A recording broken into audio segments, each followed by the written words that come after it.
கடந்த தேர்தலில் வெறும் 3% வாக்குகளை பெற்ற ஒருவர் 2024ஆம் ஆண்டு ஜனாதிபதி தேர்தலில் அதிக வாக்குகளுடன் முதலிடத்தில் இருப்பது பலரது புருவங்களையும் உயர்த்தி இருக்கின்றது. உண்மையில் அனுரகுமார திசாநாயக்க என்பவர் யார்? இவருடைய அரசியல் பின்னணி என்ன? இவர் எப்பொழுது அரசியலுக்குள் நுழைந்தார்? இவருடைய கல்வி தகமைகள் என்ன? இவருடைய கட்சியான ஜேவிபி என்றால் என்ன? ஜேவிபி என்றாலே வன்முறைதான் என்று ஒரு காலத்தில் மக்களின் மனதில் பதிவு செய்யப்பட்ட கட்சிக்கு இந்த அளவுக்கு மக்களின் ஆதரவு கிடைத்தது எப்படி என்பது பற்றியே இன்றைய காணொளியில் நாம் சுருக்கமாக பார்க்க இருக்கின்றோம். அனுராதபுரம் மாவட்ட தம்புதேகம பகுதியில் 1968ஆம் ஆண்டு நவம்பர் மாதம் 24ஆம் தேதி தான் இவர் பிறந்திருக்கின்றார். அப்படி என்றால் இவருடைய வயது 56 ஆகும். தம்புதேகம காமனி மகா வித்தியாலயத்திலும் தம்புதேகம மத்திய கல்லூரியிலும் படித்த இவர் அங்கிருந்து பேராதனை கழகத்தில் சேர்ந்து பின்பு ஒரு கட்டத்தில் பேராதனை பல்கலைக்கழகத்தில் இருந்து விலகி களனி பல்கலைக்கழகத்தில் சேர்ந்து தனது கல்வியை தொடர்ந்து இருக்கின்றார். இதற்கிடையில் பாடசாலை காலத்திலிருந்து அரசியலுக்குள் அனுரகுமாரவுக்கு அதிகம் ஆர்வம் இருந்திருக்கின்றது. தனது 19வது வயதில் இலங்கை மார்க்சிஸ்ட் லெனினிஸ்ட் இடதுசாரி கட்சியான ஜனதா விமுக்தி பெரமுனவில் அதாவது ஜேவிபியில் இணைந்திருக்கின்றார். அதற்கு பின்னர் 95ஆம் ஆண்டு காலப்பகுதியில் அவர் சோசியலிச மாணவர் அமைப்பின் தேசிய அமைப்பாளராக ஜேவிபி நியமித்திருந்தது.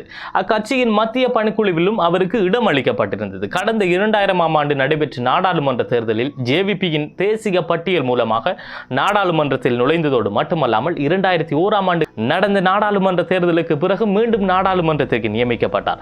அதற்கு பின்னர் 2004ஆம் ஆண்டு நடைபெற்ற நாடாளுமன்ற தேர்தலில் ஜேவிபி ஆனது ஸ்ரீலங்கா சுதந்திர கட்சியோடு இணைந்து போட்டியிட்டது.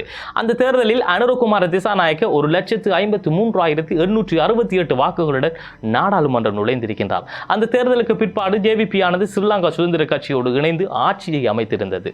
இந்த ஆட்சியில் அனுரகுமார திசாநாயக்கவிற்கு விவசாயம், கால்நடைகள், காணி, நீர்ப்பாசனத்துறை அமைச்சராக வாய்ப்பு கிடைத்திருந்தது. அமைச்சராக பதவியேற்ற போது அவருக்கு வயது 36. ஆனால் சுனாமிக்கு பின்னர் வடக்கிலும் கிழக்கிலும் புலிகளுடன் இணைந்து நிவாரண பணிகளை மேற்கொள்ள சந்திரிகா குமாரதுங்க அரசு முடிவு செய்த போது புலிகளோடு இணைந்து சேவைகள் செய்வதில் விருப்பமின்மையால் அதனை எதிர்த்து அனுரகுமார திசாநாயக்க உட்பட அனைத்து ஜேவிபியின் அமைச்சர்களும் பதவி விலகி இருந்தார்கள் என்பதும் வரலாற்று குறிப்பிடத்தக்க விடயம்.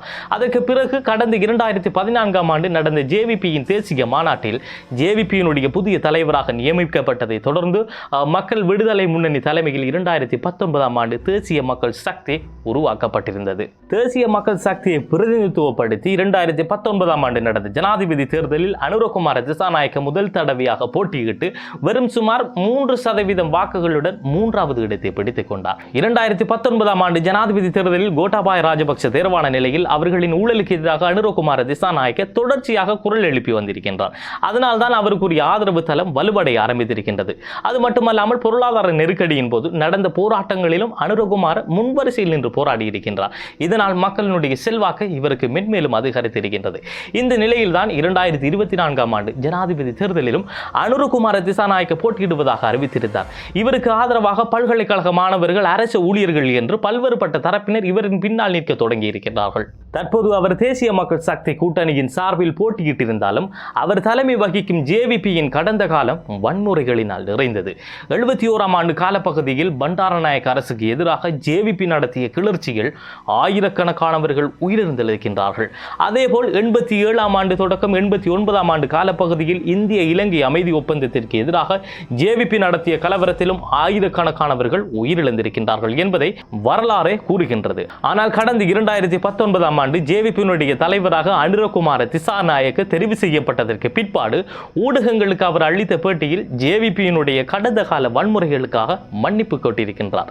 இதில் சிறப்புக்குரிய விடயம் என்னவென்றால் குறித்த ஜேவிபி கட்சியானது கடந்த கால வன்முறைக்காக மன்னிப்பு கேட்ட முதல் தடவை அதுவாகும் என்பதுதான். இந்திய இலங்கை ஒப்பந்தத்தை அடுத்து மாகாணங்களுக்கு கூடுதல் அதிகாரத்தை அளிப்பதற்காக 13வது சட்ட திருத்தம் இலங்கையின் அரசியல் யாப்பில் மேற்கொள்ளப்பட்டது. நிலம், காவல் மற்றும் நிதி தொடர்பாக கூடுதல் அதிகாரத்தை இந்த சட்ட திருத்தம் மாகாண சபைகளுக்கு அளிக்கின்றது. ஆனால் இதுவரை மாகாண சபைகளுக்கு கூடுதல் அதிகாரங்கள் வழங்கப்படவில்லை என்பதும் குறிப்பிடத்தக்க விடயம். இந்த ஆண்டு ஏப்ரல் மாதம் வடக்கு கிழக்கு பகுதிகளுக்கு பயணம் செய்த அனுரகுமார யாழ்ப்பாணத்தில் பேசியிருந்த போது நான் 13வது சட்ட திருத்தத்தை செயல்படுத்துகின்றேன், கூட்டாட்சி முறையினை வழங்குகின்றேன், பதிலுக்கு எனக்கு வாக்களியுங்கள் என்று கேட்க நான் வரவில்லை என்று கூறியிருந்தார். இது அந்த தருணத்தில் தமிழர் தரப்புக்கு ஏமாற்றத்தை அளித்திருந்தது. ஒருவேளை அதனால் தான் வடக்கு கிழக்கில் அனுரவுக்கு வாக்குகள் குறைந்தமைக்கு காரணமாக இருக்கலாம். ஆனால் தேர்தலுக்கு நெருக்கமாக அனுரகுமார தனது நிலைப்பாட்டை சற்று மாற்றிக் கொண்டிருந்தார். ஜூன் மாதத்தில் மீண்டும் யாழ்ப்பாணத்திற்கு பயணம் செய்து தமிழ் அரசியல் தலைவர்களை சந்தித்து பேசியிருந்தார்.